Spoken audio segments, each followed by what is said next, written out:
as I move along and I'm making progress on this, I did have it running, I did have it moving under its own power, but I'm having a bunch of problems with the cluster as far as reading and ABS lights and check engine light and all kinds of stuff. So my problem, I believe, is partly that I don't have the seats hooked up, and I may be missing a ground or two somewhere. I did find one at the end of this wire that goes to the other seat, and any little ground matters, so I'm going to try to connect all that. So at this point, what I've done is I've mounted the airbag control module under the seat, just like it was in the other truck. There's the pigtail that's going to connect to the seat as well, and I've drilled all the holes for the seat, and I'll get that in place, and hopefully that takes care of at least some of the problems. But I'm going to continue to move on and get the seats in, and then start putting the doors on, different things like that. Just trying to get it together, and try to solve these problems as I go. Well, other than getting the seats mounted and one of the doors on, today has been pretty much a bust. I I had a hot ground when I hooked up the OBD2 reader. This wire here created a ground loop through the reader and smoked. So I traced this wire out, and I found a big bundle, big connector with all kinds of ground wires. I traced every one of them, and I found the ground was being fed through this module down here and coming from the ignition switch. Why? I don't know, because nothing's been modified. I just took everything apart and put it back together, and now it's acting crazy. So at least I got that hot lead. I cut the wire. I said I'm not even gonna take a chance on that thing burning up the system, so I cut that wire out of the ground loop, and maybe that'll satisfy the problems. But yep, it's kind of shot me in the foot. So this would be day 10, and I feel like I didn't get much done.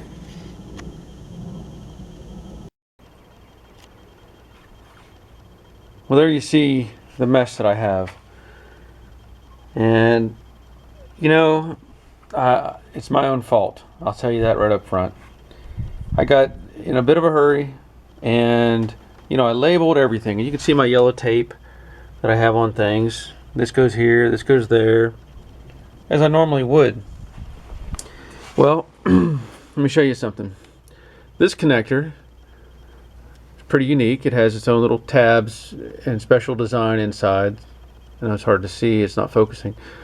So when I was putting everything back in place, I didn't label this one because it was by itself.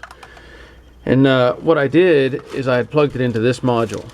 Now this really baffles me, because I've not seen this before, and I didn't even know that this was possible. But if you can see, there's little cutouts in each one of these cross pieces, and they're a different shape. I don't know, you might be able to see them there. So whenever I connected that plug, it fit right here. So naturally, hey, that's where it goes. Well, when I did that, that's what induced the voltage on the back side to this black wire, and that's a ground. Of course, I didn't know this when I did it, and that black wire comes back into somewhere down here, this big bundle right here. See that big copper mess? That's factory. And so it put a power on that side of the circuit, which then put a power, where's that, on my OBD connector right there. And when I hooked up my OBD reader, that's when it smoked that wire. Here's the interesting part. I'd already mounted the fuse box. I welded the frame for it up into underneath the cowl. So I didn't think much of it, because those ports are completely different, and they're a lot bigger than this. Well, then I got to looking, having issues with not having turn signals or flashers. So that didn't make any sense to me. So I kept thinking, what am I doing wrong here? So then I start back tracing, and I discover, yeah, this is the wire that connects to that port, and this particular wire has power on it. Well, it doesn't make any sense that thing would plug into that port and put power on the ground. So I thought, well, maybe there's something wrong, and I started, you know, wanting to check the fuses. So I pulled the fuse block out. And looky there. There's another port. And guess what? This plug, which is exactly the same as that other one on the other side, I'm trying to do this with one hand, fits. Lo and behold, now truck fires up, things get, lights go out. I still have a check engine light, which isn't a big deal. That's minor. But hey, look, I got turn signals. I got four-way flashers. I know, there it is. You can see it come on. But yeah, I never would have thought that there would be more than one place for that plug to fit. So yay for me. Now what I'm going to have to do is bundle all that back up, reconnect that ground, which I'm sure it didn't hurt anything, and get moving forward. So on one hand, I'm disappointed that I ran into this, but on the other hand, I'm happy that I found it, and now I can drive on and start getting this thing done. Lesson learned. Okay, I think this will be the end of this video, and I know it's kind of dark, but I've got everything tucked up underneath the dash that needs to be. I still have to mount my OBD reader, and that's probably going to be up here, I think, on the firewall or on the dash. I haven't figured out what to do with the lights and the cargo switch yet. Just haven't really figured that one out. And they may end up over here somewhere, but I'm not committed to that yet. I'm also going to worry about fabbing up the dash stuff later. As far as the cluster, right now I just want to get it functional and make it run, you know, down the road.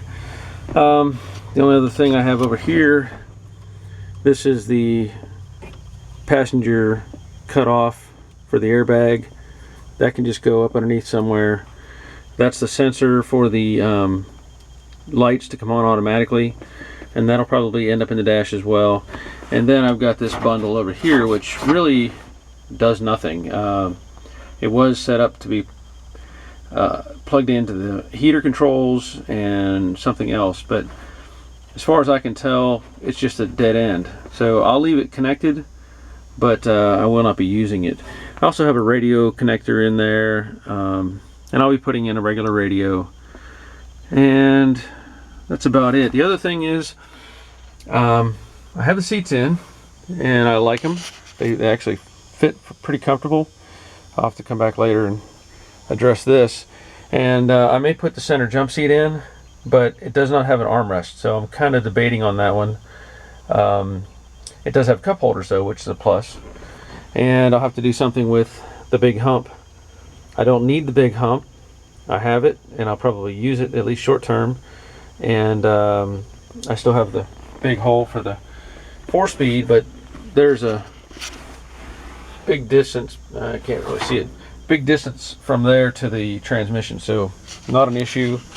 And that's where I'm going to stop with this one. I'm pretty happy with it. I've been out doing burnouts on the street with it, and I'm going to start getting into the sheet metal and getting that stuff done. So that's the end of this one. Thanks for watching. Stay tuned. It's coming. It's getting closer.